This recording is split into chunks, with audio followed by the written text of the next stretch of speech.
오늘은 무엇을 하려고 하냐면은 페이스북에 잠깐 인트로를 넣었습니다만은 무엇이 인간에게 하는가? 우리가 인간 하는데 생물학적으로는 동물이잖아요. 근데 동물은 동물 맞는데 식인종이 우리를 잡아먹으면은 뭐 돼지 잡아먹거나 우리 잡아먹거나 똑같을 거예요. 근데 인간이 뭐가 인간인가? 그러니까 우리가 알 듯도 해요. 이 부분을 오늘 좀 해보려고 그래요. 여러분은 나는 뭐 때문에 인간이다 라고 말할 수 있을 것 같아요. 나는 인간이다. 뭐가 나를 인간이게 하는가? 오늘 이거 한번 봅시다. 대개 인간이라 그러면은 이제 동물은 이런 옷을 안 입으니까 그냥 생긴 모습이라든가 이런 걸 가지고 구분을 합니다. 이제 사회적으로는 생김새하고 구분할 수밖에 없어요. 왜냐면 저 사람이 인간이다 아니다를 규정하는 판단권을 줄 수가 없으니까. 그럼 자기 마음대로 인간 아니니까 잡아먹어도 된다고 잡아먹을 수 있는 문제가 생기고 복잡하단 말이에요. 그러니까 사회적 법률적으로는 이렇게 생겨야 인간인 거예요. 인간에게서 낫다라고 하는 뭐 증명을 인정한다 그러면은. 그렇지만은 만약에 말이에요. 어떤 짐승을 하나 잡았는데 사람같이 생긴 거예요. 똑같이 생겼어요. 이렇게 직립보행을 하고. 그러면 그걸 인간이라 할 수 있겠는가? 유전자를 조사해보니까 인간하고 좀 달라. 근데 사실 동물과 인간 유전자 자체가 별로 없어요. 추운 날씨인데 제가 고속도로를 운전하는 중이었어요. 짐칸에 1톤 트럭이 막 가는데 이 덮개도 없이 돼지를 싣고 가는 거예요. 아니, 돼지도 추울 텐데 아무리 지방이 이렇게 싸우고 있다 할지라도 그러더라고요. 돼지하고 사람 공통점이 몸을 덮을 만한 털이 별로 없어요. 그래서 장기도 돼지 장기를 배양해하고 쓰기도 하고 그럽니다. 좀 비슷해요. 그래서 춥단 말이야. 근데 아무리 잡아먹을 돼지지만 저런 식으로 대우하는 건 곤란하지 않겠는가. 불교는 그래서 살생을 금한다 그러고 특히 포유류 정도는 조심해야 됩니다. 그래서 만약에 우리가 입장을 바꾸는 생각해 봅시다. 딱 지나고 보니까 운전대에 돼지가 룰루랄하고 운전하는 거야. 그리고 짐칸에는 사람들이 다 묶여가지고 이렇게 있는 거야. 그럼 무엇이, 그땐 돼지가 사람이고 사람이 돼지네. 이거 좀 생각해 보자 이거죠. 그러니까 생김새로 사람과 동물을 구분지을 수는 없는 거예요. 사람의 지금 모습은 진화한 겁니다. 왜냐? 진화조차도 창조에 포함해서 생각해야 하고 하나님의 시간 개념은 우리 시간 개념과 다르다는 사실을 먼저 이해해야 해요. 직립보행하는 것도 손이 이를테면은 나는 왜 손이 2개가 아니라 3개면 참 좋겠다 싶을 때가 있어요. 환경에 따른 최적화 과정을 거쳐서 그런 겁니다. 물론 그 환경의 주인은 하나님이시지만 기본적으로 사람은 자기 존재에 대해서 생각을 해봐야 됩니다. 내가 무엇이지? 왜 사는 것이지? 생각해야 해요.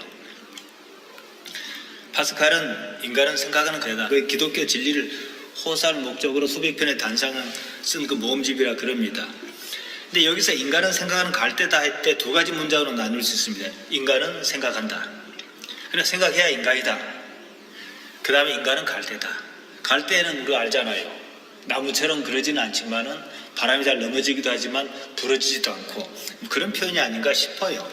아무튼 인간은 생각한다. 생각하기에 인간이란 의미로 썼을 것입니다. 생각이 없으면 인간이 아니다. 이런 의미일 거예요. 결국은 거기서 나오는 건 실존의 문제예요. 실존. 고민을 많이 한 것 같아요. 그러면 생각이 무엇이냐를 생각하지 않을 수가 없어요. 작년에 그 장신대 설교한 뒷날인가가 왕십리 집회 때 생각을 생각해 봅시다는 주제로 제가 말씀을 드린 적이 있습니다. 데카르트 역시 비슷한 말 했습니다. 나는 생각한다. 그러므로 나는 존재한다. 나는 생각하기 때문에 존재한다 그 말인데 그럼 생각하지 않으면 존재하지 않는다는 말인가?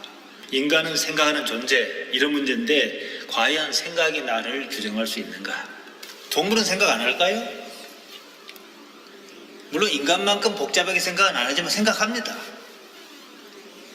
이거 먹여야지 저거 먹여야지 그런 생각이 있어요. 강아지 키워보면 이것들 생각 참 많다는 걸 우리가 알 수 있어요. 함께 살던 강아지가 차에 치여 죽었어요. 그 곁을 떠나지 못하는 동물도 있어요. 생각이 없으면 그럴 수 없는 거예요. 그러면 사람의 생각은 무엇이고 동물의 생각은 무엇인가, 이 차이를 알아야 해요. 그래서 작년에 이 부분은 내가 말씀드린 것 같습니다. 기억에만은 생각이란 말을 사전에 찾아보니까 8가지 정도더라고요. 가장 많이 쓰는 게 인식작용을 말합니다. 헤아리고 판단하고 이런 정신작용이고, 그 다음에 이제 두 번째가 상상입니다. 상상. 경험하지 못한 일을 미루어 짐작하는 거예요. 세 번째가 각오. 무엇을 작정하거나 각오하는 것입니다. 그러니까 나는 결혼을 생각하고 있다든지 이럴 때 쓰고, 네 번째는 사례를 분간하고 분별한 능력입니다. 저 사람 생각 없이 행동해, 이럴 때고, 다섯 번째가 어떤 의견에 대한 느낌입니다. 내 생각은 이렇습니다.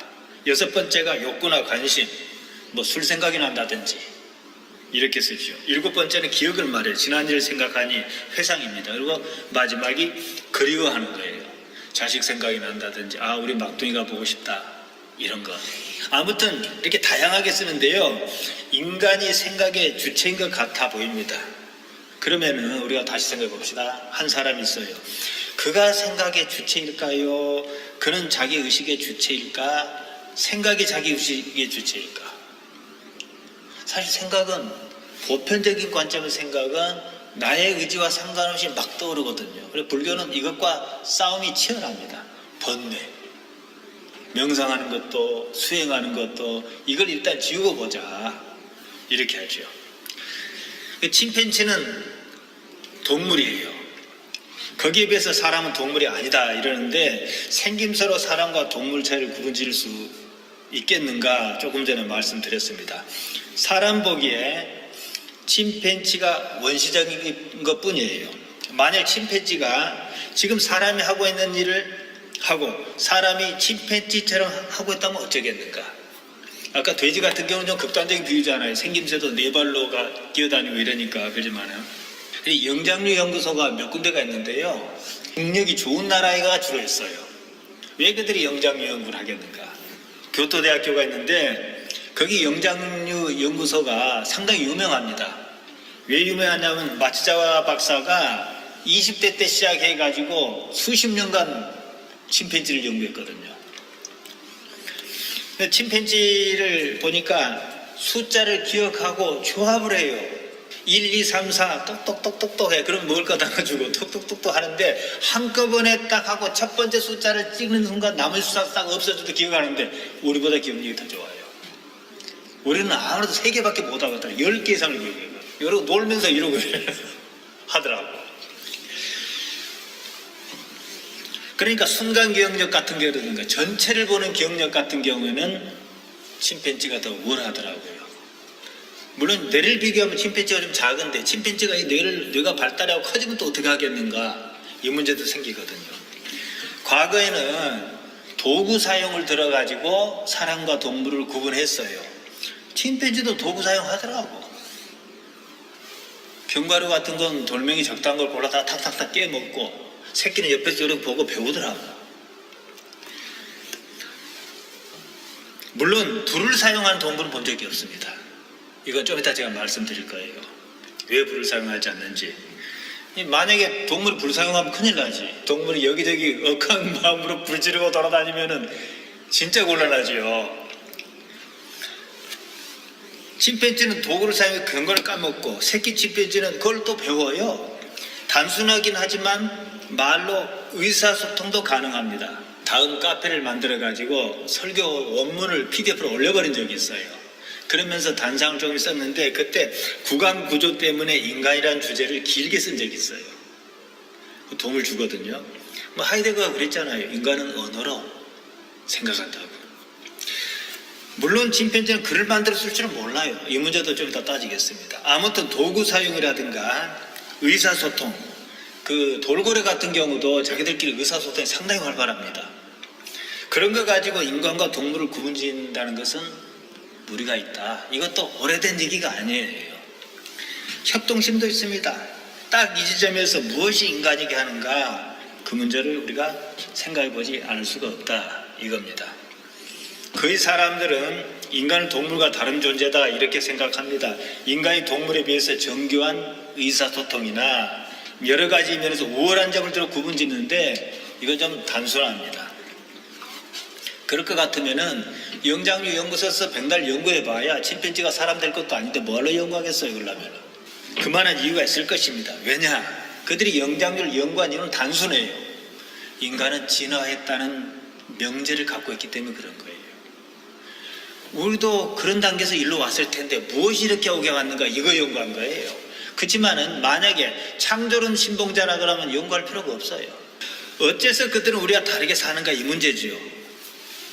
생긴 원료가 같다면 사실은 다 뿌리러 가면 첫째는 똑같아요. 아주 원생생물에서 인간은 진화했습니다. 이렇게 얘기하면은 막 그냥 태클 들어오고 야단할 거예요. 하지만은 진화 자체가 창조라는, 하나님의 창조라는 것에 대해서 모르기 때문에 반감이 있는 거죠. 왜냐? 하나님께서는 신이십니다. 시간조차도 하나님의 피조물입니다. 하나님께서는 시간이란 차원 위에 계시는 분입니다. 이런 말에는 아무도 거부 못해요. 진화는요, 반드시 시간이 필요해요.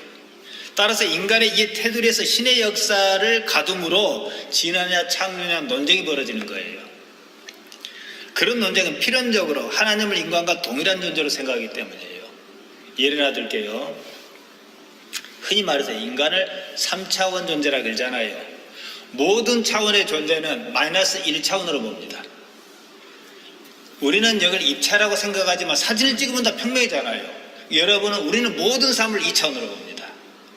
그럼 2차원적인 존재가 있다 그러면 모든 사물을 1차원으로 볼 수밖에 없어요. 신이 만약에, 원래 우리 머리로 이해할 수 있는 게 11차원까지 가능해요. 만약에 신이 시간만 초월해도 4차원이니까 4차원 존재라 그러면 비로소 3차원으로 보인 거예요.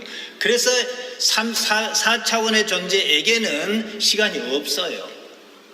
그러니까 옛날도 지금이고 미래도 지금이에요. 그래서 눈동자와 같이 지키신다는 말은 어느 시대든 다 보신다는 얘기예요. 이건 오늘 나가는 건 아니기 때문에 이제 이 정도 하고 다음에 제가 차원에 대해서 말씀드릴게요. 11차원까지 여러분을 끌어올려 드릴게요.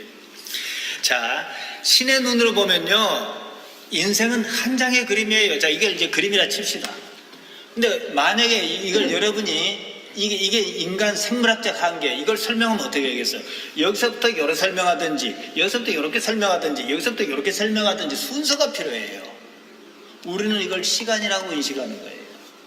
근데 신은 이것을 설명할 필요가 없어. 이걸 딱 보는 거예요. 기억력이 좋은 사람은 어떻게 해요? 매핑을 해버려요. 자기 나름대로 그림을 그리고 매핑을 해버려요. 의식이 높다는 것은 엄밀히 말하면 차원을 높이는 거예요. 신의 눈에는 뭐 어떻게 해요? 과거도 현재고 미래도 현재예요. 행복과 불행이 교차할지라도 신의 눈에는 동시적이고 복합적입니다. 거기는 시간적 순서 같은 건 없어요. 자, 예언을 예로 들지요. 옛날에 이제 저를 목사 만들고 하늘나라 가신 권사님이 계시는데, 목자도 모르는 사람을, 그때 목사라 표현 안 했어요. 1985년 1월 15일 금요일 3시였어요. 저를 만나갖고 10의 하나로 택했으면 감사합니다 하고 막 억수로 이상한 기도를 해요. 그 방언기도였어요, 그게. 근데 그게 나중에 목사래. 목사라고 하면 내가 싫을 것 같으니까 목사가 뭔지도 몰랐어요. 근데 지금 보면 당연한 거잖아요. 그 많은 일을 겪고 아내와 결혼하고 애들 데리고 섬으로 들어가고 어쩌고 저쩌고 지금 보면 천하 쉬운 거예요. 그러나 미래 요쯤에 와서 지금을 본다면 쉽겠어요, 안 쉽겠어요? 만약에 내가 미래에 뭐가 될 줄로 확신하고 있다 그러면 지금은 어떻게 살까요? 함부로 안 살겠지요. 일단 이 개념을 이해해요. 그러면 예언은 참 쉬워요. 거기에 맞춰 살 거란 얘기죠. 지금의 삶을 대하는 태도가 결국은 미래가 되는 거예요. 우리 막내가 얘기했는데 학급분을 뭘로 갔으면 좋을까 거창고 대학교 다닐 때 얘기를 하더라고요. 그게 당첨이 되긴 됐어요. 불이야 비불능이야로 하라 그랬어요. 안 하는 것은 못해서고 못한 건 안 해서다. 이게 반복하는 말장난 같지만 그렇지 않아요. 사실 우리가 이 모임이 내가 아까 우리 이 목사님 통화할 때 나도 고민할 것도 없는데 고민을 한다 그랬어요. 왜냐? 인터넷으로 그래도 기가에서 듣는 사람이 적지는 않는데 체리피크가 많다 그랬어요. 맛있는 거면 쏙쏙 체리만 뽑아 먹는 거예요. 엄밀히 말하면 참여해서 사실 추운 날 영하 18도 여기까지 오기도 쉽지 않아요. 그렇지만은 그랬기 때문에 은혜가 되고 안 되고를 떠나가지고 이걸 들으면은 아무래도 건너뛰고 이 감각이 잘 와닿질 않아요. 그래서 나는 어떻게 감성을 자극할 만한 우리 기독신앙에서 가진 소위 능력이란 말은 옛날에 그 기분을 감각을 살려갖고 밑밥을 던질까 이 연구한다는데 그 얘기를 한 적이 있어요. 아무튼 그렇습니다. 우리 눈에는 과거, 현재, 미래의 순서로 이어지는 것 같습니다. 하지만 신의 눈에는 언제나 현재예요. 과거도 현재고 미래도 현재고. 그러니까 우리가 또 제가 이렇게 얘기하면 다들 전혀 그 반응 안 일으켜요. 창세기 15장에 하나님께서 아브라함을 이끌고 밖으로 나가십니다. 아브라함아 내게 복을 주겠다. 저 하늘의 무뼈를 보라. 그럼 지금 하나님께 얘기하고 계십니다. 그러면은 수사적이었든지 아니었든지 간에 다 아멘해요. 지금 하나님께서 모세를 호렙산에서 부르셨습니다. 모세가 타지 않는 가시떨기 나무에 타지 않는 불꽃으로 임하신 하나님의 음성을 듣고 있습니다. 그러면 다 아멘해요. 현재잖아요. 마찬가지예요. 신의 눈에는 지금이 미래입니다. 지금이 과거에 존재는 있는데 사실 신에게는 시간이 없는 거예요. 시간을 초월하여 존재하기 때문입니다. 따라서 하나님을 이해하고 하지 않다면 최소한 시간 개념부터 이해를 해야 돼요. 근데 누가 썼는지 모르겠는데 집에 책이 하나 있는데 아주 오래됐어요. 한 30년 넘은 책이지 않다는데 시간과 공간의 철학이라는 책이 있어요. 그럼 막 무슨 공식이 나오고 야단이에요. 다시 말씀드리지만 진화나 창조나 문제는 시간 위에서 보면은 전혀 의미가 없어요. 관점은 일정해야 해요. 우리가 그 글 배울 때 그러잖아요. 한 문단이 있다 그러면 삼자 관점에서 소설에서 뭐 쓴다 그러면은 뭐 개똥에 대해서 얘기 쭉 하다가 바로 말똥 얘기 나올 수 없는 거예요. 그 뭐 문장을 바꿉니다. 그러니까 적어도 이 테두리에서는 한 관점을 주기 위해서 그런 거거든요. 한 사람의 관점이 한 문단에 한 사람의 관점만 들어있어야 되는데 우리 관점만 견지하자는 거예요. 신의 관점으로 가지 말라는 거예요. 신을 알지도 모르면서 신의 관점으로 왔다가 인간의 관점으로 왔다 가면 곤란합니다. 창조란 말은 신의 관점이고 신만이 쓸 수 있는 용어예요. 우리 관점은 그냥 진화예요. 자기 도구만을 만든 자기 믿음의 견고한 자기 믿음을 포기할 수 없는 믿고 싶은 것만 믿는 사람들이 다윈이라든가 여러 과학자들을 교회 안에 못 들어오게 쫓아낸 셈이죠. 기독신앙은 이제 이건 뭐 참고로 말씀드린 겁니다. 영생을 말합니다. 우리 신앙의 사실 궁극적 목표가 영생이에요. 영생을 말하면 영생이 뭡니까? 그러면 영원히 사는 것이라 그래요. 과연 그럴까? 영원히 살아서 뭐하게? 얼마나 지루하겠어요. 좋은 것도 한두 번이지. 그러니까 자기도 모르는 말입니다. 그 정도로 내세관이 없습니다. 좋다라는 개념을 봅시다. 오늘같이 추운 날 따뜻한 데 탁 들어오면 어떻게 해요? 좋다 그래요. 배고픈 상태에서 배부른 상태를 좋다 그럽니다. 이미 따뜻한 상태이거나 이미 배부른 상태면은 좋다라는 느낌이 없어요. 따라서 좋다는 말을 쓰려면은 반드시 그보다 못하다는 선행 조건이 있어야 합니다. 따뜻한 것도 한계가 있어요. 계속 따뜻하면 안 돼요. 언제 더워요. 배부른 것도 한계가 있어요. 비만은 배가 불러서 생긴 고통이에요. 그러니 좋은 것은 사실 없어요. 이처럼 좋다는 것은 항상 더 좋은 결과를 만나야 해요. 이건 금방 한계가 드러나게 돼 있다는 거예요. 요즘 같은 날은 자동차가 참 고맙습니다. 들어가면 안 추우니까. 얼마 전에도 고속버스 타고 왔다 갔다 하다가 집에 내려가고 하니까 고속버스에서 쪄 죽는 줄 알았어요. 쪄 죽기 직전에 내렸는데 그리고 차를 타니까 이렇게 좋은 거예요. 그렇지만 왜 우리는 차를 타면 이렇게 좋다는 감각을 자꾸 잊을까? 매너리즘이 문제거든요. 매너리즘은 따로 다르겠지만 이것도 역시 그 안에도 하나님께서 감추인 복 같은 게 있어요.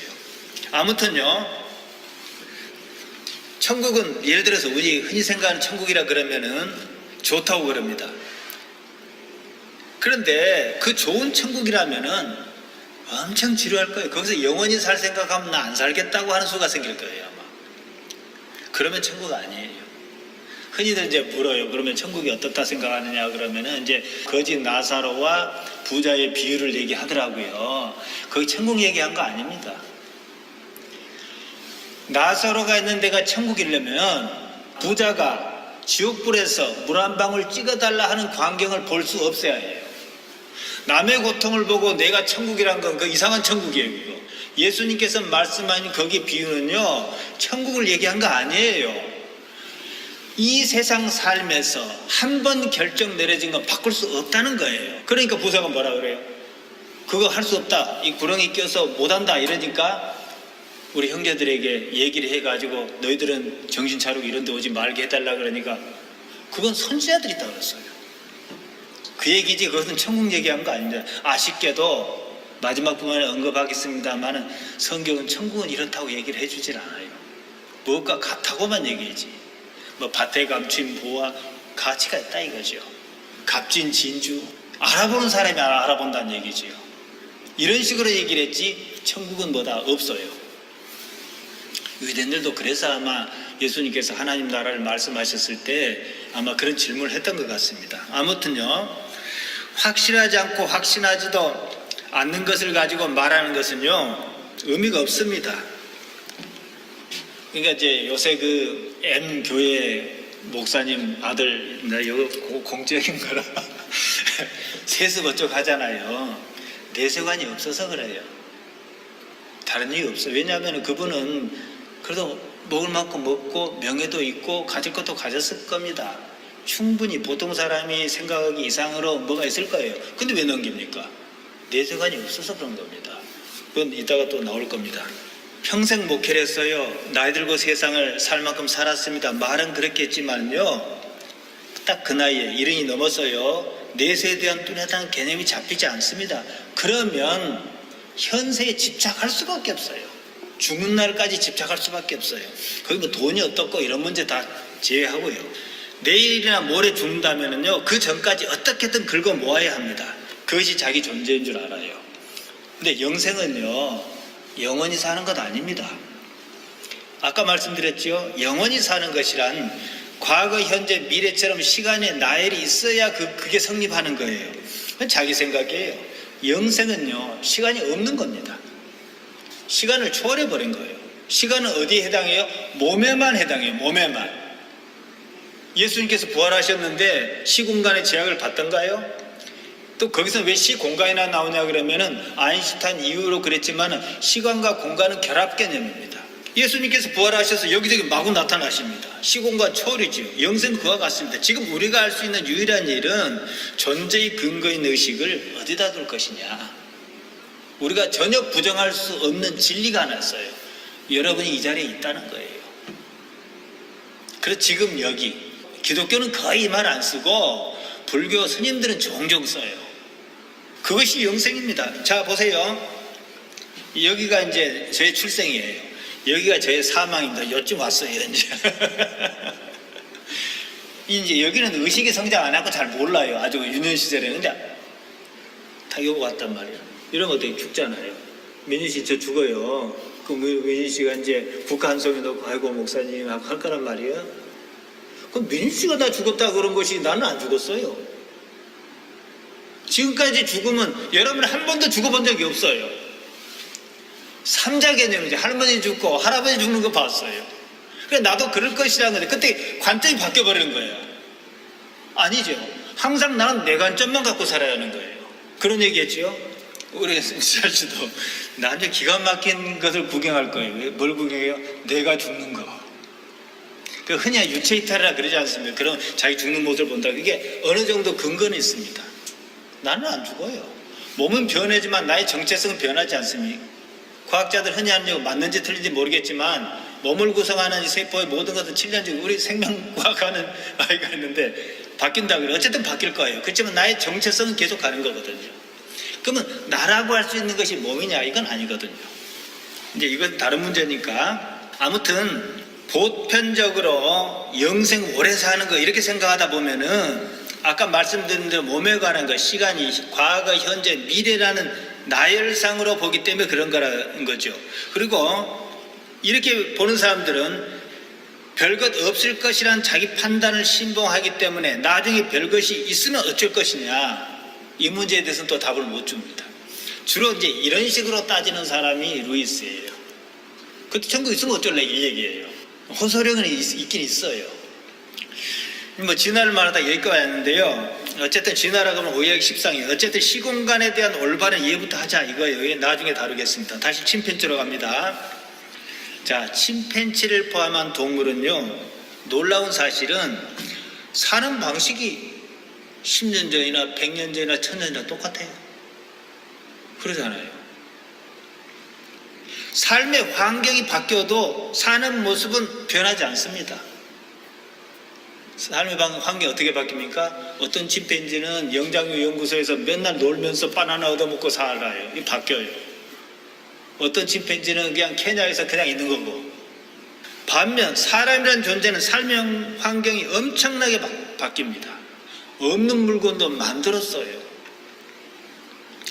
인간은요, 지구가 생긴 이래로 제가 알기로 지구에서 생긴 생명체가 지구에서 있는 걸 가지고 물건 만들어갖고 지구 밖으로 보낸 유리한 존재예요.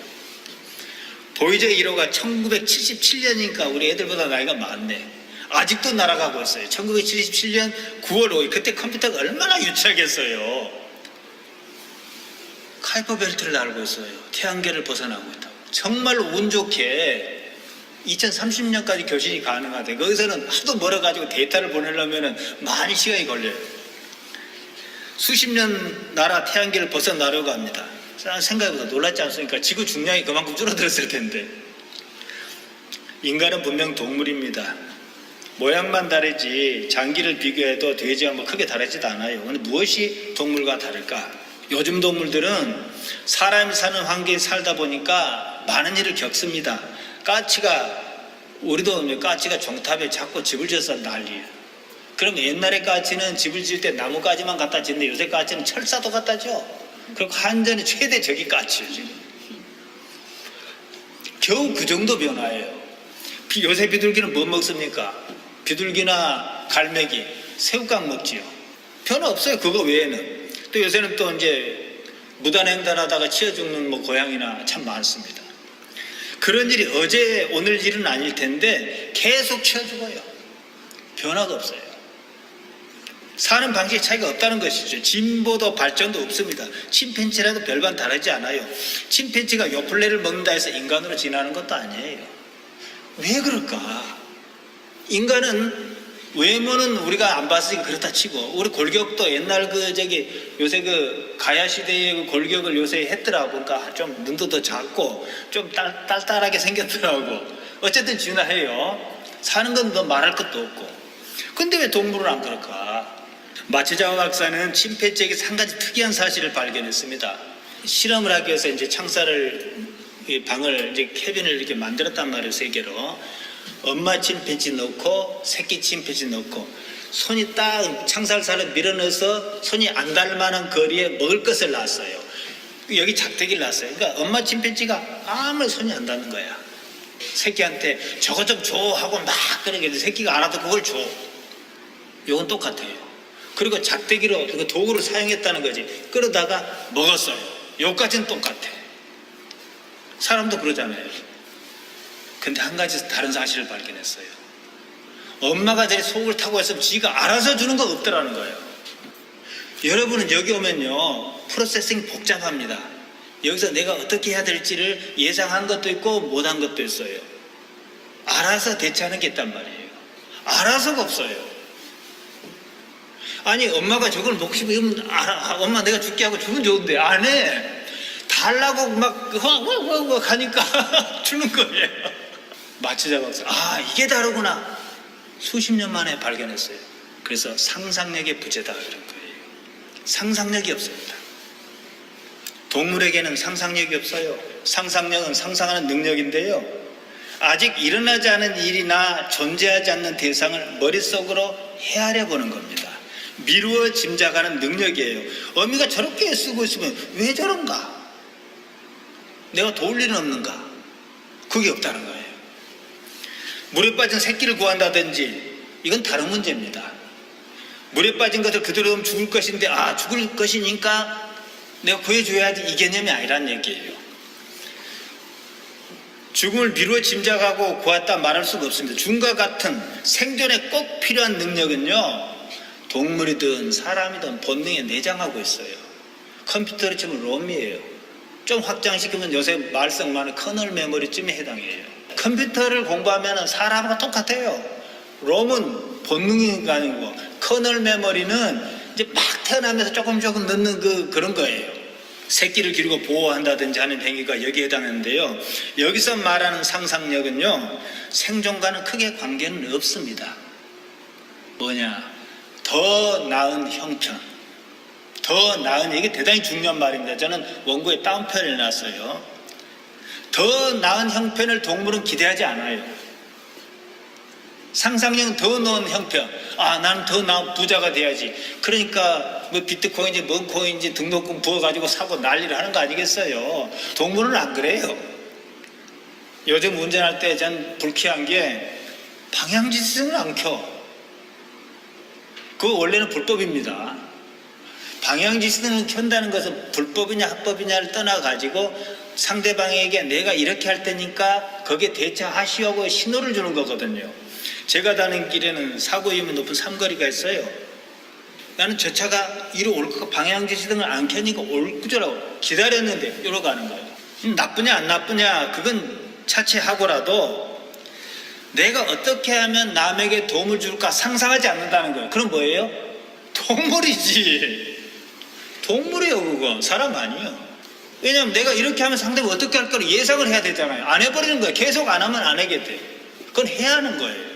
앞서 동물은 불을 사용할 줄 모른다는 말씀드렸습니다. 뭐 사용할 줄 알면 큰일 나갈 거야 아마. 말은 그렇게 해도, 말은 해도 글을 쓸지도 모릅니다. 이거 좀 정리를 하죠. 불은요, 상상력의 결과예요.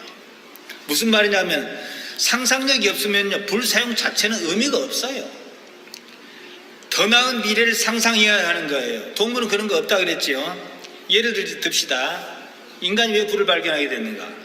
인간도 동물처럼 수렵에서 그냥 뜯어 먹었어요. 사슴 한 마리를 가서 잡아왔어요. 그래가지고 이렇게 저렇게 뜯어가지고 너먹고 나먹고 했단 말이에요. 근데 어느 날 번개가 빵치갖고 마른데 불이 난 걸 발견을 했어요. 거기다가 일부러 얹었는지 나중에 얹는지 모르니까 익으니까 더 맛있는 거예요. 익으니까 훈제도 하고. 그러니까 그러기 전에는 어떻게 해요? 동물을 잡아다 계속 나눠 먹어서 매번 똑같이 했어야 꼭 이래야 하나 싶은 게 있었을 거예요. 그래서 더 나은 방법은 없나 하는데 불을 발견한 거예요. 그랬더니 구워 먹으니까 소화도 잘 되고 영양 섭취도 좋고 맛도 있어요. 이제 불을 만드는 방법까지 있겠어. 비벼가지고. 그 다음부터 뭐 할까요? 바베큐 파티 하겠지요. 더 나은 삶, 더 나은 언어 사용도 마찬가지입니다. 원시적인 의사소통이라면요, 복잡한 언어나 글이 필요하지 않습니다. 더 나은 삶을 위해서 이런 복잡한 말이 필요한 거예요. 기록해 둘 게 많아요. 더 나은 삶을 위해서. 더 나은 삶을 상상하기 때문에 경험을 전수하고자 합니다. 기록은요, 기억하고 똑같습니다. 컴퓨터에는, 이 스마트폰도 컴퓨터거든요, 가장 기초적인 핵심적인 세 가지 기능이 있습니다. 이것만 알면 컴퓨터는 끝이에요. 연산하는 능력, 기록하는 능력, 검색하는 능력이에요. 세 가지를 가지고 해요. 연산은 이제 프로세싱으로 CPU, 센트럴 프로세싱 유니트라고 하죠. 요즘은 그 비트코인인지 뭔 코인인지 그 채굴 한다고 하고 그래픽 카드 GPU라 그럽니다. 그 그래픽 프로세싱 유니트인데 이것도 CPU가 하는 일에 부담을 좀 덜어주기 위해서 하는 거예요. 원래는 같아요. 그쪽으로 전체적으로 일하게끔 만들었죠. 아무튼 CPU가 연산을 담당하는데, 연산이란 말은 계산이란 말과 조금 개념이 달라요. 정해진 규칙에 따라 계산해서 답을 구하는 겁니다. 기록은 우리가 기록하면은 옛날에는 고전적으로 컴퓨터를 배우면 뭐라 그래요? 주기억장치, 보조기억장치 나옵니다. 주기억장치는 뭐라 합니까? 메인 메모리라 그러죠. 이제 요새는 그 스마트폰도 메모리가 몇 기가냐 할 때는 앞에 얘기할 때는 뭐 4기가, 8기가 작은 단위로 하면 주기억장치를 말하는 거고, 용량을 말할 때는 128기가냐 이렇게 가는 거예요. 왜 딱 안 떨어지냐 그러면은 1024 이렇게 나냐면 비트로 나가서 그래요. 이 8비트가 1바이트거든요. 그럼 두 개 붙으면은 16으로 나온다. 이래다 보니까 딱 이게 1000 안 떨어져요, 숫자가.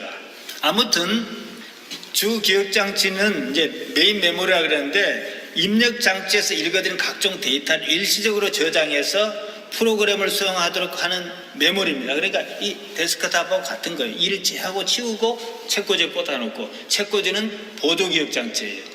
그러니까 컴퓨터로 얘기하면 하드디스크 드라이브라든가 SSD, 솔리드 스테이트 드라이브라든가, 이거 다 보조기억장치죠. 그런데 주기억장치는 전원을 끄면은 메모리가 날아가 버려요. 보조기억장치에 있던 걸 다시 불러오는 거죠. 이걸 갖다가 기본적으로 원시적인 동작은 롬에 심어놨어요. 그래서 사람으로 치면은 우병우 같은 사람은 기억력이 엄청 좋대요.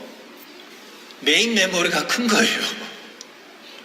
한꺼번에 많이 위해서. 메모리가 예를 들어서 메모리가 적으면 어떻게 해요? 우리가 이제 요새 디지털 침해에 걸려갖고 전화번호 하나도 다 못 해갖고는 세자 보고 쓰고 이러면 메모리가 엄청 적은 거예요. 한꺼번에 보면은 메모리가 큰 거죠. 주기억장치가 좋은 거예요. 이건 기억력이라 그럽니다. 그렇지만 장기 저장하는 기억하고는 이제 다른 거죠.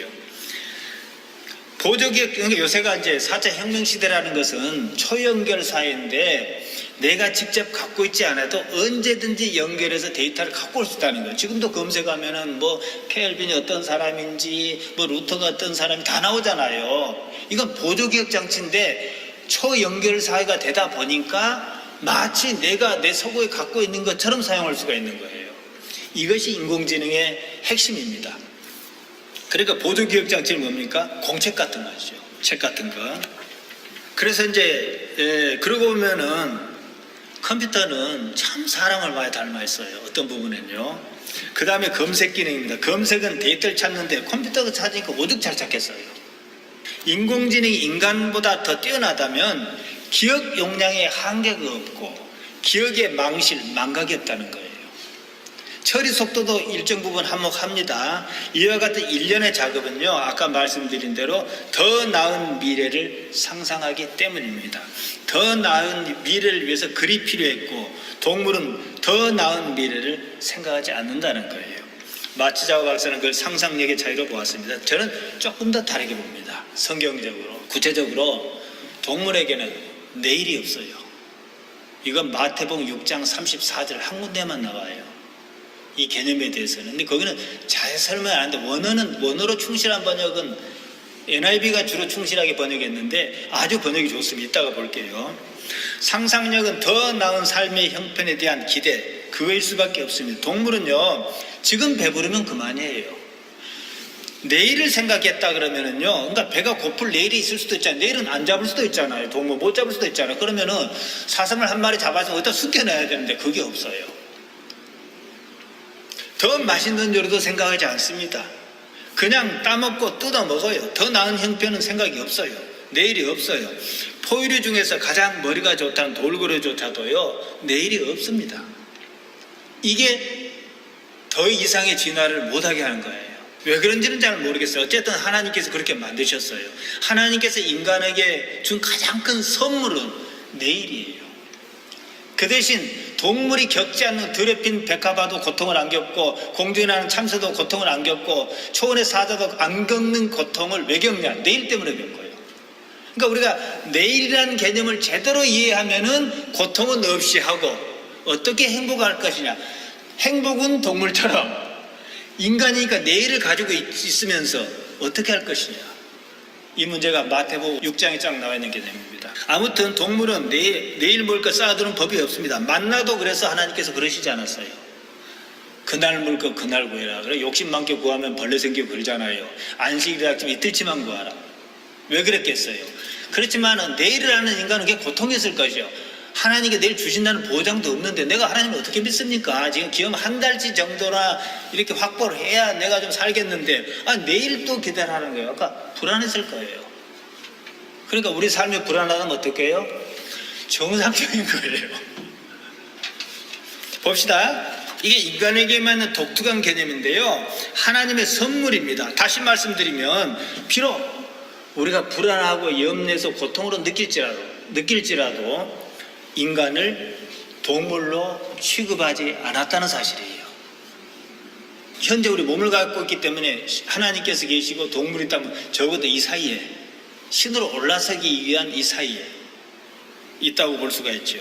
인간은 상상합니다. 오늘의 삶에서 내일을 생각합니다. 지금까지를 기반으로 다음 일을 예상합니다. 그것이 인간을 동물이라는 사람으로 만들었다는 거죠. 앞서 생각을 8가지라 말씀드렸는데요. 상상이 두 번째 것입니다. 아직 경험하지 못한 일을 생각하는 거예요. 지금 살면 만족하지 않은 거죠. 더 나은 삶을 생각했습니다. 바로 여기서 더 나은 삶을 상상하니까 뭐가 있겠어요? 천국이 나온 거예요. 영생이 나온 거예요. 더 나은 삶을 상상 안 했다면 동물하고 똑같아요. 천국이 있을 이유도 없고 그러지 않겠어요? 종교는 상상력 때문에 생긴 겁니다. 파스칼이나 데카르트가 말하는 생각의 의미는 어쩌면 인식작용과 함께 이런 상상력을 염두에 두지 않았을까 싶습니다. 그럴지라도 그조차도 기계적인 데가 없지 않다는 점이에요. 일정한 절차에 따른 것이면요 인공지능이에요. 알파고와 이세돌이 바둑을 두었어요. 알파고에게 어떻게 바둑을 두라고 시키지는 않았어요. 요새는 막 알파 제로가 뭔가 나왔는데 완전히 다 이겨버린대요. 어디다 두는지 스스로 학습하고 생각하고 판단합니다. 이 특징이 뭐냐면 딥마인드의 특징은 그래요. 일일이 가르쳐주는 게 아니라 최소한의 기본 룰만 가르쳐주고 자기가 계속 실패를 해요. 이러면 진 거다. 이러면 이긴 것이다. 그래 이건 뭐 빛의 속도로 계산할 거잖아요. 이래가지고 만들어가는 거예요. 그러니까 컴퓨터니까 2번 실수는 없겠지요. 사람은 어리석게도 2번, 3번 실수해요. 그래 그거 가지고 한다 그러면 인간은 인공지능에게 100점 100패예요. 알파고와 이세돌이 바둑을 뒀는데요. 어디다 두는지 스스로 생각하고 판단해서 바둑돌을 두었습니다. 그러면 알파고가 인간이냐 이 문제죠. 인간은 감정에 반응하고 움직입니다. 인간의 감정은 삶의 상황, 조건에 따라 반응합니다. 사실 거기에는요 어떤 자유도 없습니다. 그저께 우리 노예 동반 성장위원회라는 데가 있어요. 이제 그 미자립 교회를 지원하기 위한 위원회인데 한 66명 정도 저를 포함한 대상자예요. 위원장이 저한테 설교를 좀 해달라 했는데 이 부분을 살짝 언급했어요. 여러분은 자유롭습니까? 물었어요. 그러면은 무슨 소리? 내가 자유롭지 이래요. 그러면 요한복음 8장 34절과 똑같은 대답을 해요. 우리가 남의 종이 된 적이 없거늘 어떻게 자유케 되리라 하느냐. 여러분은 자유하지 않다 그랬어요. 예수님을 십자가에 못 박아 죽인 사람들은요 그들이 옳은 일을 하고 있다고 믿었습니다. 칼빈도 자기가 옳은 일을 하고 있다고 믿었기 때문에 주의 이름으로 많은 사람 죽였습니다. 어떻게 보면 이게 이상한 구조잖아요. 누군가는 자기 목사님이 그 아들을 담임 목사 시킨 것이 옳다고 믿은 사람이 있을 거예요. 누군가는 그러면 안 된다고 믿는 사람이 있어요. 자기 생각을 믿으면은 옳은 거 아니에요. 어느 쪽이든 간에. 그냥 옳은 것은 옳고 아닌 것은 아닐 뿐이에요. 마녀사냥이 그렇고 제가 세일런 마을 얘기를 한 적이 있습니다. 마찬가지죠. 자유란 의지의 자율성을 말합니다. 어떠한 자유도 자율적이지 않으면은 이제 매트릭스란 말을 했는데 행렬의 수식에 지나지 않는다는 거예요. 인공지능과 전혀 다르지 않다는 거예요. 예를 들면은 제가 이제 누구에게 모욕적인 말을 했다고 그럽시다. 상당히 기분 나빠요. 감정이 많이 상합니다. 그 감정이 과연 자유의지에 따른 것인가? 그냥 반응이 나온 거잖아요. 그건 함수관계예요. 전혀 생각지 않게 누군가에서 큰 돈을 받았습니다. 기분이 좋아요. 그러면 돈이 생겨서도 기분이 좋고 저 사람이 나를 어떻게 생각하는가 이것도 기분이 좋고 이건 나는 그냥 기분이 좋다라고 단순하게 표시하지만은 거기에는 수많은 행렬의 수의 함수관계가 있는 거예요. 감정인데요. 그 감정이 과연 자유로운 의지의 표현이겠느냐. 돈이라는 것을 한 번도 본 적이 없어요. 그 사람은 큰 돈을 이렇게 줘도 이게 뭐지? 그냥 종이뭉치에 불과할 거예요. 뭐 옛날 그랬잖아요. 실제 그랬는지 모르지만 리빙스턴이나 이런 사람들이 아프리카 선교할 때 원주민 아이들가 다이아몬드로 구슬치게 했다. 거울을 갖다 줬더니 그걸 갖다 주더라. 뭐 실제로 있었는지 없었는지 모르지만 그런 얘기 하잖아요. 마찬가지죠. 그래서 예수님께서 마태복음 5장 8절에서 마음이 청결한 자는 복이 있나니 저희가 하나님을 볼 것이며 했어요. 그러니까 마음이 청결한 자의 복을 말했습니다. 하나님 본다는 말 우리 그냥 알죠. 뭐 눈으로 보는 게 아니라 인식한다 이렇게 보면 되겠어요. 청결한 마음이라야 하나님을 알아차릴 것이다. 자, 그러면은 마음이란 말이 까르디아예요. 근데 다른 말도 있어요. 노스라고. 까르디아는 감성적인 부분을 말해요. 노스는 이성적인 부분을 말해요. 그러니까 너희는 로마서 12장에 마음의 변화를 받아. 노스예요. 까르디아는 감성의 영역인데 청결한 마음, 빈 마음이에요. 그러니까 아까 제가 말씀드린 대로 그런데 휘둘리지 않는 마음이에요. 사실 불교는 휘둘리지 않으려고 모진 수행을 합니다. 동한 것도 하고 하한 것도 하고 막 그래요. 우리는 그냥 날로 먹으려고 그러고 아무것도 지배를 받지 않은 그냥 빈 마음이죠. 사실은요, 어떠한 종교적 열망도요 빈 마음 아니에요. 우리가 새벽 기도라는 걸 봅시다. 제가 기도에 대해서는 무차 말씀드렸어요. 새벽 기도를 봅시다. 주시옵소서를 제외하면 기도할 게 있을까 싶어요. 그 열망이잖아요. 근데 사실 기도라는 건 주시옵소서가 필요 없어야 하거든요. 그래서 기도의 끝은 뭐예요? 기도하지 않는 거라고 말씀드렸어요. 기도에서 자유로워야 해요. 그럼 왜 우리 기도하냐? 물론 이따가 우리 잠깐 기도할 거예요. 그럼 여러분의 기도 제목을 알 수는 있어요. 모든 기도의 응답은 세메이오니아예요. 다우마나 테라스, 기적이나 능력이 아니라 표시해야 한다는 거예요. 그래서 복음서 기자들은 기적이라 우리식으로 번역하면 기적이나 능력으로 표시 안 하고 한사과 표시, 세메이온, 사인으로 표시하고 있다는 거예요. 우리가 하나님께 기도했는데 하나님께 내가 절박한 그럼 나는 이렇게 기도해요. 좀 기술적으로 기도하죠. 하나님 어쩌겠습니까? 내 몸을 갖고 있으니까 살아야 하지 않겠습니까? 애들 데리고 살아야 하지 않겠습니까? 근데 응답을 주셨단 말이에요. 그럼 어떻게 해요? 응답도 응답이지만은 하나님께서 나의 기도에 들어주시고 나 관계하고 계신다는 사실 감동하는 거예요. 근데 표시로 삼는 기도를 하라 이거예요. 아무튼 어떠한 종교적 열망도 빈 마음은 아니에요. 열망은 옳고 그르냐를 떠나서 자기 감정입니다. 말씀드린 대로 감정은 경우의 수에 따른 함수 대응값으로 치환할 수 있습니다. 매트릭스다 이 말이에요. 나는 매트릭스라는 영화를 사실 본 적이 없었어요. 우리 조카이가 그러고 우리 아이들이 아빠들 그걸 내뚝 뜨고 보니까 매트릭스가 깨달음이 오더래. 그래서 저도 봤어요. 1편만. 잘 만들었어요. 처음엔 좀 현란해서 정신이 없었다마는 한번 보세요. 목사들은 꼭 봐야 돼. 3편까지. 하도 오래돼가지고 여기저기 뒤지면 다 나와요. 대개 이 점을 오해해요. 그래서 기독교를 어디로 끌고 가요? 긍정의 힘이니 무슨 바라봄의 법칙이니 말도 안 되는 소리예요. 무슨 연불회입니까? 아니에요. 기독신앙 아닙니다. 그 자기개발서에 나오는 말이에요. 책임 안 집니다. 바라봤는데 안 되면 내 책임이에요. 그래갖고 망한 사람 한둘이 아니에요. 말이 안 통하니까 제가 이 전달할 방법이 없어요. 그럴 것이란 막연한 추측으로 좋은 것이니까 그럴 것이다. 그거 아니에요. 예수님께서 그거 해주시자고 오신 거 아니거든요. 그러니까 하나님께서 우리 인간에게 요구하신 맥락하고 기도가 됐던 종교적 했던 맥락을 같이 가져야 하는 거예요. 감성을 자극하는 것이지요. 감정의 기반은 삶에서 쌓인 데이터입니다. 우리는 나름대로의 빅데이터를 갖고 있어요. 그 감정이 거기를 자극할 때 나는 기뻐할 것인지 슬퍼할 것인지가 호르몬 분비에 따라서 시그널을 주고받고 나타나는 그냥 인공지능이지 뭐. 그러면 이 사람들은 흔히 구원이라는 말을 꼭 써야 한다면 이 사람들에게는 구원의 가능성이 있을지 몰라도 구원이 있다는 보장은 못해요. 그걸 넘어서야 해요. 데이터에 따라 좋아할지 싫어할지 결정이 나요. 동물보다는 분명 낫지만 여전히 행렬의 수식에 갇힌 거예요. 매트릭스입니다. 매트릭스란 말 자체가 숫자 행렬 조합이에요. 프로그램 언어 조합. 요즘 말은 또 이상하게 뭐 코딩에 썼는데 그 말이 그 말이에요. 자, 컴퓨터 얘기하니까 하나만 얘기할게요. 우리 젊은 친구들 알 거예요. 모든 언어는 글로 표기할 수 있어요. 제가 여기다가 나가서 물 좀 가져오십시오 쓰면은 이렇게 하면 뭔가 갖다 올 거잖아요. 나는 말 안 했어요. 글을 알아들었어요. 말이 글로 갔잖아요. 모든 글은 알파벳으로 표기할 수 있어요. 모든 알파벳은 숫자로 표기할 수 있어요. 모든 숫자는 가장 단순하게 0과 1로 표기할 수 있어요. 0은 오프고 1은 온이에요. 껐다 켰다예요.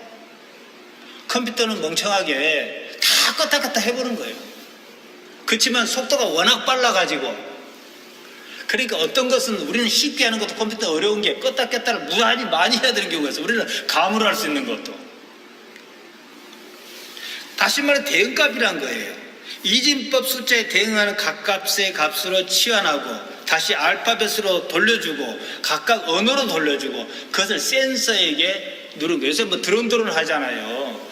센서 기술에 거기 GPS, 균형 잘 잡는 그 스테빌라이저라 그럽니까? 그거, 카메라, 또 근접 센서, 모든 게 작동한 센서 기술이 한꺼번에 발달한 거예요. 그러니까 지가 알아서 하고 우리는 뭘 합니까? 옛날에는 헬리콥터 조정이 참 어려워요. 5만 주고 하나 샀는데 막 부딪히고 그래. 다 해야 되니까.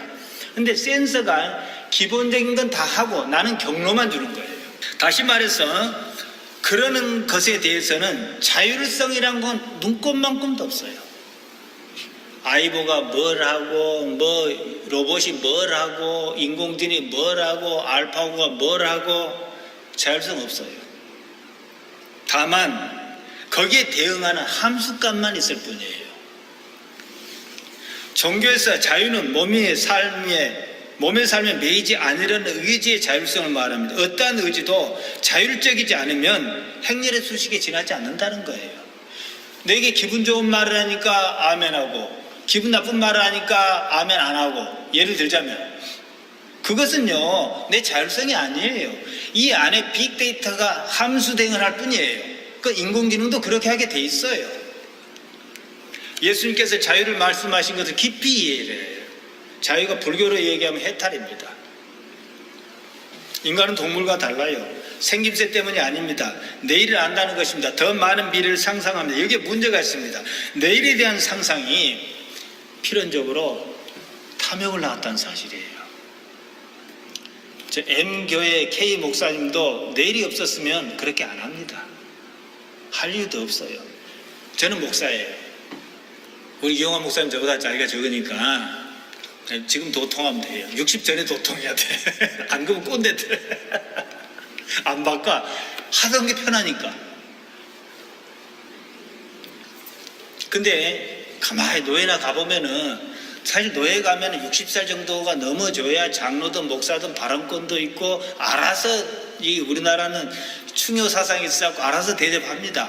아무 소리 안 해도 어른 대접을 해줘요. 근데 어른이 다 꼰대라는 게 문제예요. 왜 그러냐? 이제 70 은퇴잖아요. 꼭 60이라고 못 박을 건 없지만 어떤 게 있냐면은 왔어요. 뭘 말하고 예수님 말하고 성교를 말하고 뭘 말하고 뭘 왔는데 내세를 그릴 수가 없는 거예요. 그러니까 어떻게 해요? 내세를 그릴 수 없는 순간 우리 민족이 단군 이래로, 웅녀가 아기 난 이래로 무교에 그냥 넘어가 버려요. 내세가 없다 보니까 기복신앙이 내세를 대체해버려요. 생각해보세요. 영원한 세상이 있다 보면 물론 굶고 살아 소리는 아니에요. 뭔 의미가 있어요? 내 죽으면 그만인데. 그걸 목표로 지금을 살아야 하는데. 그런데 실제는 그러냐고. 그러놓고 어느 날 말이 바뀌어. 부활절만 지나면 말이 바뀌어. 어떻게 바뀌어? 하나님께 이렇게 주셨다. 자 봐라, 하나님께서 자동차도 주시고 기도회 때 집도 주시고 우리의 아무개 S대도 합격시켜주시고 이랬다는 거예요. 그게 무슨 상관이 있어 내세요? 또 봅시다. 내가 지난주인가 지지난 우리 교회 설교할 때 했는데요, 우리가 그냥 아까 나열로 봅시다. 영생을 그러다 쳤을 때 영원한 세상이 있다 그러면 지금 이 세상은 요만큼도 안 돼요. 어디다 걸겠습니까? 말이 안 되잖아요. 말이 안 돼. 그래서 저는 빨리 세월에 가서 일찍 죽기를 소망합니다. 그래 애들에 대한 에비로서의 책임도 다 했을 것이고 나는 그 나라를 확신한 부분이 있을 거예요. 이것은 제가 다음에 또 자세하게 말씀드릴 거예요. 아무튼요, 내일은 인간을 동물의 부류에서 벗어나게 해주셨지만은 불행이라는 걸 알게 해줬어요. 처음부터 하나님께서 그렇게 계획하시지 않았나 싶어요. 왜냐하면 불행이라고 말하는 것은 몸이 없으면 없어질 것이거든요. 그럼 우리는 어떻게 해요? 신의 반열에 올라가는 거죠. 아무튼 단지 그뿐이라면 앞서 말씀드린 대로 절차에 따라 반응하는, 연산하는 행렬의 수식에 불과하다는 거예요. 여기서 벗어나려는 것이 우리 기독신앙의 요체입니다. 하나님께서 우리를 동물이 아닌 인간으로 만들어 주셨습니다. 이렇게 복수를 데가 없어요. 반면 내일은 인간을 불행에 빠뜨렸습니다. 내일 때문에 염려하고 고통받습니다. 나이 80인 사람이 어마어마한 재산도 불구하고 권력을 이용해 부정한 방법으로 재물을 모았어요. 교회 다닌다는 사람이. 살 만큼 사는 목사가 자기 자식에게 자리를 대물림했습니다. 침팬지는 그러지는 않거든요. 그러니까 그분들의 머리에서는 하나님께 내일만 좀 삭제해 주셨으면 참 좋겠어요. 비극이지요. 우리는 내일의 장점을 압니다. 단점도 압니다. 그러면 단점은 없이 하고 장점만 취하면 돼요. 마태복음 6장 34절이에요. 제가 자주 인용하는데요. 그러므로 내일 일을 염려하지 말라. 내일 일은 내일 염려할 것이 한날 괴로움은 그날에 족하니라. 말씀드렸듯이 동물은 내일 생각하지 않습니다. 그럴 능력이 아예 없어요. 그냥 그때그때 살아요. 그뿐이에요. 만일 사람이 그런다면 그냥 동물이에요.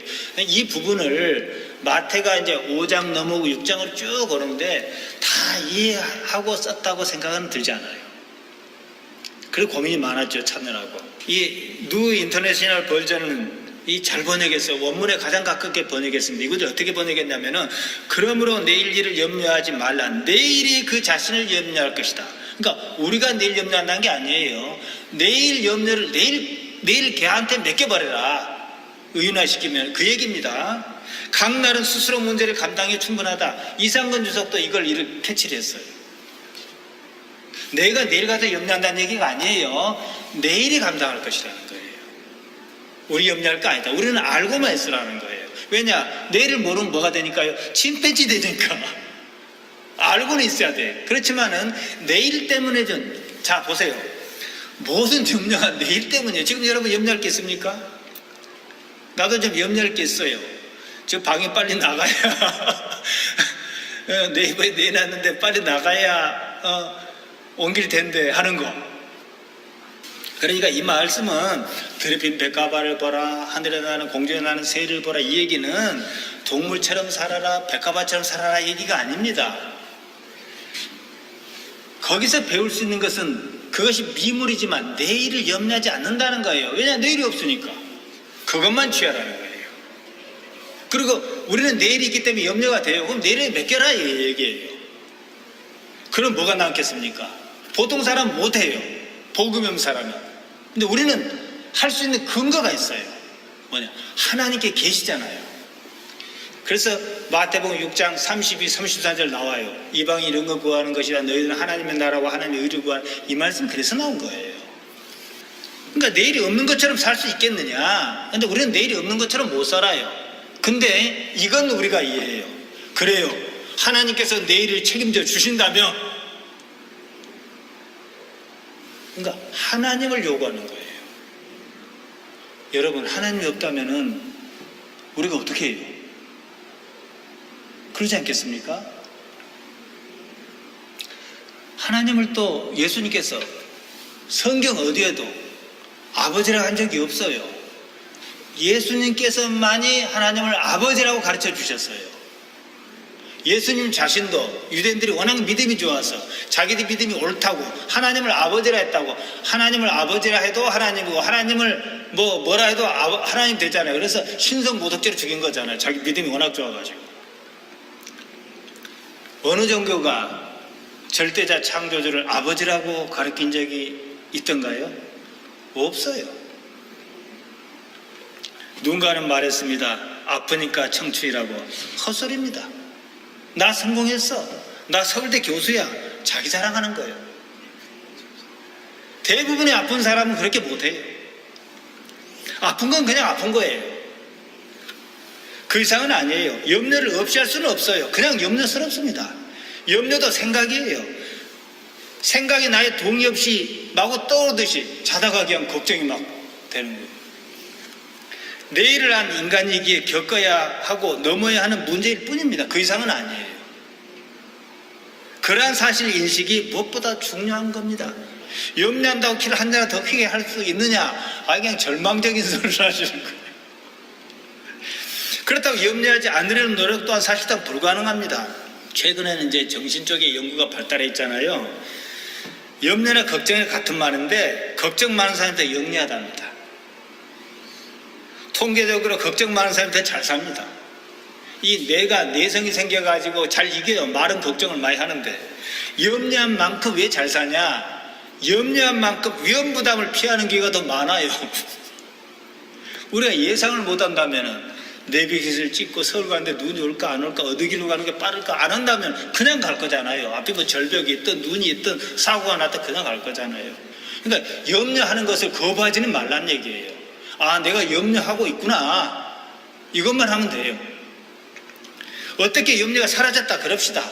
자기 체면을 갖다 주야 믿습니다 하고 그 순간 은혜를 받아고 염려를 삭제했다 칩시다. 그런다고 문제가 해결됩니까? 그건 내 감정이지 염려 자체가 사라지고 안 사라지고 갈 수 있는 건 아니에요. 그러니까 있는 염려를 없이 할 수도 없고 있는 염려를 더 키울 필요는 더욱 없다는 거예요. 그 문제 하나 해결하면요 다음번 염려가 또 다음 타자가 기다리고 있어요. 염려하지 않으려고 지나치게 애쓰지 않는 것이 중요하다는 거죠. 염려는 자연스럽게 사라져야 되는 거예요. 여러분에게 위로가 될 만한 말씀 드리면 내가 왜 염려하지? 나는 침팬지는 아니구나. 염려스러울 때가 있습니다. 그때는 자신이 염려하고 있다는 사실 인식이 이게 대단히 중요합니다. 그런데 염려는 우리 몸의 사실이라는 거예요. 몸이 있기 때문에 있는 일이에요. 몸의 삶에 조금은 지치라는 거예요. 그 비밀을 알면 몸의 삶에 집착하지 않습니다. 비밀을 모르니까 나이가 들수록 더 집착하는 거예요. 늙는 게 복이에요. 안 늙으면요 죽는 게 얼마나 힘든 줄 알아요? 근데 제가 80이나 90 됐어. 그럼 몸을 잘 사용하다가 저는 60이니까 지금부터 전에도 보약 먹은 적이 별로 없지만 지금부터 일절 보약을 안 먹습니다. 왜냐? 보약을 많이 먹으면 나는 가고 싶은데 몸이 안 나죠. 고통스러워요. 지금부터는 밥 잘 먹어야 돼. 그리고 어느 날 모든 기능이 안 되면 어떻게 한 3일 굶으면 돼. 그냥. 젊었을 때는 굶기가 진짜 힘들지만요 나이 들면 아주 많으면 살살 끊으면 돼요. 왜냐하면 다른 일로 죽는 것보다 낫지 안 걸려 죽는 것보다.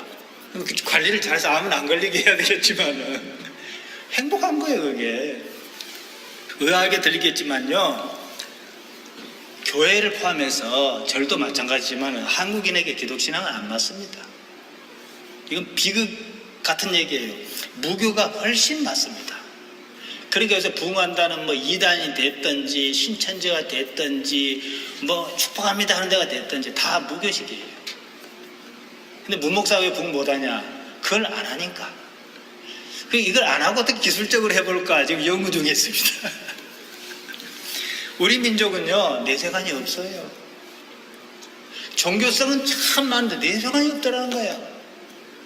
내가 지지난주 교회에서 얘기를 한 것 같은데요 티벳에는 불교가 있잖아요. 티벳 불교하면 오체투지란 거 하잖아요. 신체 5부분이 닿아야 돼요. 그냥 절도 아니고 진짜 힘들어요.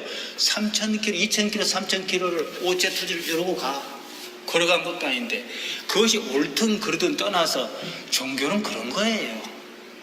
내세관이 그에게 잘못 알았던 제대로 알았던 얼마나 내세관이 소중하면은 이러고 가냐고 걸어가기도 힘든 걸.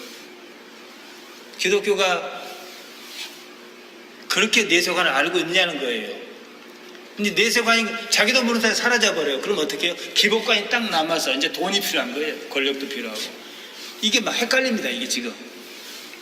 기독신앙인조차도 현실적으로는요 내세관을 기복관으로 대체했습니다. 아무리 천국 말해도요 사실은 지금 복받고 사는 걸 더 원해요. 왜냐? 뚜렷한 내세관이 없어서 그런 거예요. 이건 우리 성경에서 자세히 말해주지 않고 유대인들도 상당히 헷갈리고 있습니다. 저는 그걸 이제 하나씩 풀어갈 거예요. 우리 성경은 천국이 무엇이라고 뚜렷하게 말하지 않습니다. 그러니까 더 어려운 거예요. 현재 교회에서 말하는 천국은 불교에서 말하는 극락과 똑같아요. 말만 다르지. 그럼 불교도 그게 맞냐? 아니에요. 고탕마 시타르타는 그런 세계를 원한 게 아니에요. 불교는 무거든. 자소멸이거든요.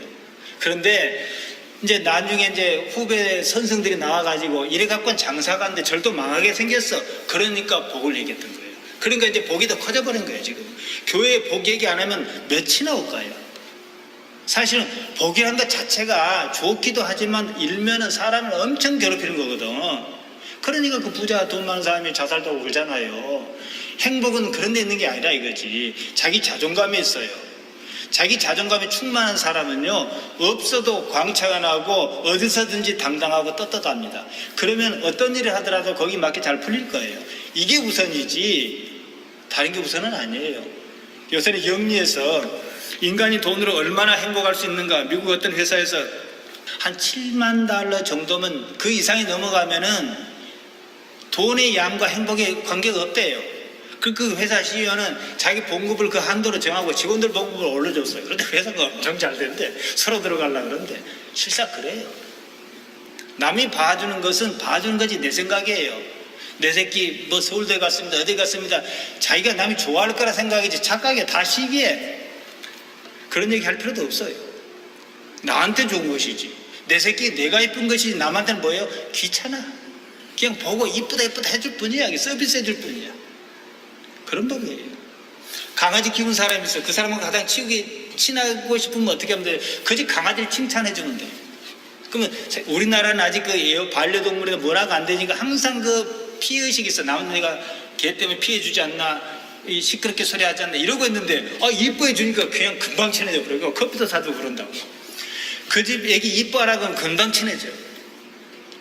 거꾸로 생각해 봐야죠.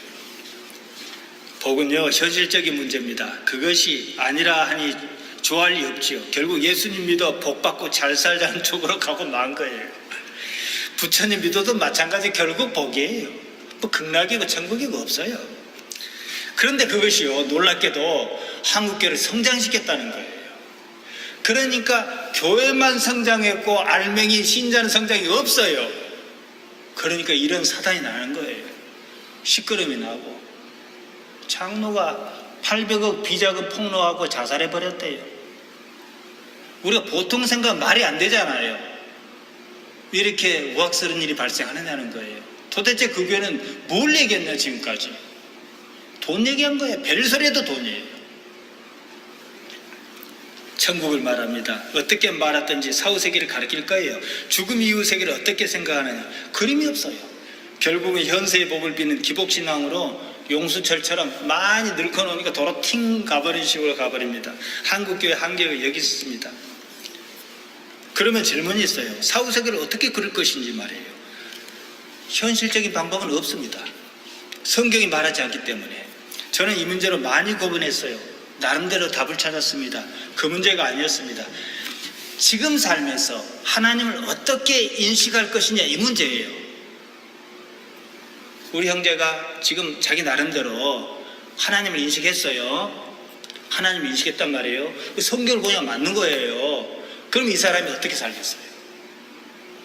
하나님과 사이좋게 사는데 모든 초점을 맞출 거예요. 그러죠? 아브라함이 번제로 아들을 드렸어요. 시쳇말로 미친 짓이에요. 근데 왜 그 미친 짓이 가능했을까요? 평생 살면서 갈 바를 알지 못하고 따랐던 그분이 하는 명령이니까 이건 옳다 그러다는 내 생각이고 나는 여전히 이해를 못해요. 말할 수도 없어 누구한테. 이거 뭐 설명을 못하니까 옳았거든요. 그렇게 할 수밖에 없었어요. 예수님께서 십자가를 주셨습니다. 인자로 봅시다. 방법이 없어진 거예요. 누구 죄 때문이라고 결과는 그렇지만 포장할 필요 없어요. 십자가라는 현실을 부정하면 하나님을 부정하는데 하나님을 부정하면 영원히 없는데 그냥 매트릭스인데 그러니까 어떻게 해요? 때를 쓰다 안 되니까 질 힘을 주옵소서 기도가 바뀌는 거죠. 마태복음 5장 37절입니다. 얼마 안 남아서 그냥 진행하고 마치랍니다. 오직 너희 말은 옳다 옳다 아니라 아니라 하라. 이에서 지나는 것은 악으로 쫓아난다. 악한 생각 때문이다. 옳다 옳다 아니라 아니라. 원래 이 말씀은 맹세에 대해서 얘기한 거예요. 맹세는 내일에 대한 거거든. 내일을 갖고 온 거거든. 그러니까 맹세하지 말라 했던 거예요. 원래 율법에 의하면은 어떠한 경우는 맹세가 가능하지만 뭘로 맹세하지 말라 이렇게 했어요. 근데 예수님께서는 그게 아니다. 도무지 맹세하지 말라. 그리고 오직 너희는 옳다 옳다 아니라 아니라고만 하라 이랬죠. 내일은요, 맹세는 내일의 영역인데 우리가 어쩌고 할 게 아니에요. 우리는 지금만 합니다. 지금 옳다 옳다 아니라 아니라 할 수 있어요. 여러분이 진리란 말, 알레데이란 말을 복잡하게 생각하는데 절에서도 뭐 있는 것처럼 얘기하는데 뭐 아무것도 없어요. 요것이 생수입니다. 진리예요. 요것이 콜라입니다. 진리 아니에요. 그거예요. 너무 쉽습니까? 지금이 진리예요. 지금이. 우리가 지금 말고요, 바깥에서 뭐가 벌어졌는데 예상은 해요. 어떻게 알겠어요? 안타까운 얘기입니다만은 제천에 뭐 어디서 불났다 그랬어요. 불날 줄 알아서 누가 했겠어요? 그러잖아요. 우리는 오직 지금 여기만 알아요. 근데 인간이 내일을 아는 순간부터 지금을 무시하기 시작했다는 거예요. 하나님도 지금에 관계하시지 내일은 관계 안 해요. 왜냐? 하나님께는 또 신이시기 때문에 내일이 없어요. 지금 이 순간을 바라보고 사는 것입니다. 그러니까 여러분이 다들 잊어도 한번 그래 보세요. 내가 지금 하는 일에 집중해야지. 지금 하는 일이 하찮은 일일 수 있어요. 의미 있는 일은 다 해요. 그러다 보면은 살아있다는 걸 느낄 겁니다. 또 한 가지 더 나가면 이 일에 아까 우리 이영 목사님 그런 얘기했죠. 키를 찾을 수가 없어. 해먹고 다 오면 얼면 어떡하지, 떨면 어떡하지, 전화하는 거 전화 안 받는 거예요. 하나님께서 우리 선교사님 그랬죠. 우리를 어디로 인도하시오? 그거예요. 그러니까 지금 내 삶은 내 느낌에 불쾌할 수 있어요. 그럼 하나님 저 불편합니다. 가능해요. 우리가 뭐 하나님한테 아부 떤다고 하나님 그 속 모르시겠으며 그러겠습니까? 그러나 지금 이걸 하나님께 어떻게 이끌어 가실는지 이 가능성을 닫지는 말아라는 거예요. 우리가 하는 게 지금 이거예요. 자, 그래가지고 지금 사는 삶에서 자연스럽게 하나님의 나라 바실레이안 투 데오라고 수차례 말씀드렸습니다. 하나님의 통치를 어떻게 경험할 것이냐 이 문제예요. 문 목사 왜 목사를 안 하는 걸 그만두지 못할까요? 뭐 목사 뭐 돈을 많이 버는 것도 아닌데 방법이 없어서 하나님께 이걸 원하십니까? 근데 옛날에는 네거티브적이었다면 지금은 아니까 포지티브적이에요. 그러면 하나님께 나를 어떻게 하실 수 있다. 내가 젊은 날에 진짜로 총각 시절에 이 길을 가야 한다라고 했을 때 받아들일 수밖에 없었을 때 하나님 그러면은 제가 가겠습니다. 대신 저는 다른 거 아무것도 못하고 말씀을 잘 전하는 사역자가 되겠습니다 했어요. 많은 사역들이 그거 하고 있잖아요 지금. 그러면은 이건 뭐 내가 예상은 할 수 있고 뭐 어떨 수 있지는 전 잘 모르지만은 분명히 이 미래의 어느 시점 나는 뭐가 돼 있을 거예요. 이것과 젊은 날 하나님 앞에서 고민했던 것이 한 그림으로 나올 거란 얘기. 이게 나지 요게 나도 아니고 요건 나도 아니고 요것만 따로 나일 수는 없는 거예요. 여러분은 더 대단한 무엇일 수 있다는 거예요. 스스로의 가치를 깎아내리지 말라는 거예요. 그건 하나님을 못 오가는 얘기예요.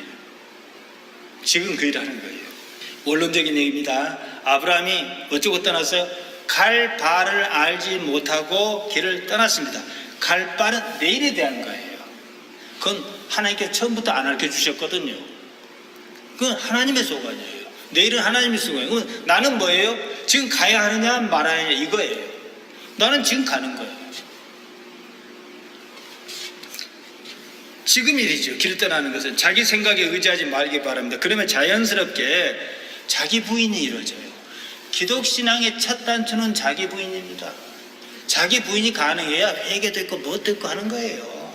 자기란 건 간단해요. 자기 생각을 인정치 않는 겁니다. 이건 내 생각이고 우리는 생각은 할 수 있어요.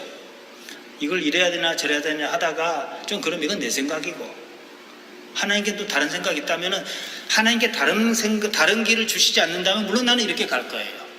그렇지만 하나님께 다른 길을 주신다면 언제든지 나는 바꿀 거예요. 이럴 자세가 있어요. 그렇지만 어떤 위치에 선 사람은요 그걸 못해요. 여러 가지 이유로. 그러니까 특히 목회자 같은 경우는 항상 언제든지 내려놔도 될 정도로 준비를 하고 살아야 돼요. 그러면 어떤 방식으로든지 하나님을 볼 것입니다. 왜냐? 마음이 정욕에 의해 지저분하지 않기 때문에. 사실 야고보가 말한 정욕은 그거였습니다. 정리를 하겠습니다. 모든 염려는 내일 문제입니다. 지금 가지고 염려하지 않아요. 지금 어떤 일이 닥쳤다 그래도 내일을 예상하고 지금 하는 것이 실제 지금 건 아니에요. 내일 일은 내가 내일 가서 하는 게 아니고 내일이 할 겁니다. 지금은 아니에요. 있지도 않은 내일이 존재, 실존의 시점인 지금을 회방한다는 게 문제예요. 염려하느냐 안 하는 문제. 지금의 존재를 엉망으로 만들어간다는 얘기예요. 그럼 존재가 없는 거죠. 인간은 염려하고 불행을 느낍니다. 내일이 설령 있어도 그건 하나님의 소관이고 하나님께서 하실 것입니다. 이럴 때, 이걸 알 때 인간은 비로소 지금을 살 줄 안다는 거예요. 제가 자주 언급해요. 잠언 3장 6절 매우 좋아합니다. 너는 범사에 그를 인정하라. 하나님 인정하라는 거잖아요. 범사라는 것은 사소한 것도 포함한 거예요. 큰 일만, 교회 건축하는 일만 하는 게 아니고 큰 일만한 작은 일도 그래요. 그러면 내 길을 지도하시라. 하나님께 지도하시라. 이런 게 잠언 16장에도 계속 나오지 않습니까? 좋은 일이나 좋지 않은 일이나 하나님을 언제나 인정하시기 바랍니다. 일단 그래 놓고 이 일에 하나님께 어떻게 나타나려 하시는가. 저는 오늘 우리 이 목사님 오신 줄 알았고 또 다른 분은 못 온다고 연락이 왔고 이렇게 많이 올 줄 몰랐어요. 아까 막 문이 잠기네 이러니까 우리 목사한테 그래도 기다려보다 안 되면 우리가 어떻게 커피숍을 찾아가냐 어쩌냐 이랬단 말이에요. 그런데 지금 그 형제하고 저 뒤 형제도 오고 얼마나 감사하고 우리 민희 씨 와서도 반갑고 감사하고 그러니까 그 생각만 그대로 갖고 하면 에이 뭐 이랬을 거라고. 그럴 필요 없는 거예요. 왜냐 이것은 내 일이 아니에요. 나는 그냥 할 뿐이에요. 나는 그냥 할 뿐을 서울을 다닌 지 지난번에 해는 이제 격주로 다니니까 딱 20번을 다녔고 또 이번도 벌써 3번째잖아요. 이것이 나를 성숙시켰거든요. 내가 가지고 있는 신학 사상을 더 여러분 테스트하게 만들고 정교하게 만들었거든요. 그만큼 성장했는 거거든요. 그러면 나는 어느 날 뭐가 되어질 거잖아요. 나는 이 강단을 토크쇼로 만들 생각이거든요. 하나님께 허락하시면 일방적으로 하는 게 아니라 얘기하다가 묻고 듣고 이제 그러려면 얼마나 실력이 있어야 되겠어요. 그러니까 연습을 많이 하는 거지. 지금 이 삶을 평가하지 말기 바랍니다. 자기 생각을 우선시할 필요가 없어요. 자기 생각이 옳다고 믿는 순간 인간은 아닙니다. 잘해야 매트릭스죠. 삶은요 하나님께서 주신 것입니다. 이런 삶을 주신 데는 나는 지금 용납하기 힘들지만 무슨 이유가 있을 거예요. 오늘날 와서 제가 말씀드릴 수 있는 게 저는 이 직업이 천직이라고 생각합니다. 아주 감사하게 생각해요. 왜냐 뭐 목회자로서 뭘 하고 누가 영향 끼치고 이건 중요하지 않고 개인적으로 의심이 없거든요. 의심이 없고 내 자식들에게도 그렇고 나는 내 아내와 내 자식들에게 설교를 한 사람이에요. 내 자신에게 했고 내 자신이 이해를 못하는 건 한 적이 없어요. 하나님께 무슨 이유가 있을 거예요. 그 이유가 무엇인지 사실 그것도 별로 중요하지 않아요. 나중 가면 그래서 그러셨구나 알 겁니다. 다만 지금 이 삶에 하나님께서 어떻게 나타나시는지를 지켜보는 겁니다. 그러므로 삶의 변화를 맞이하시기 바랍니다. 기도합시다.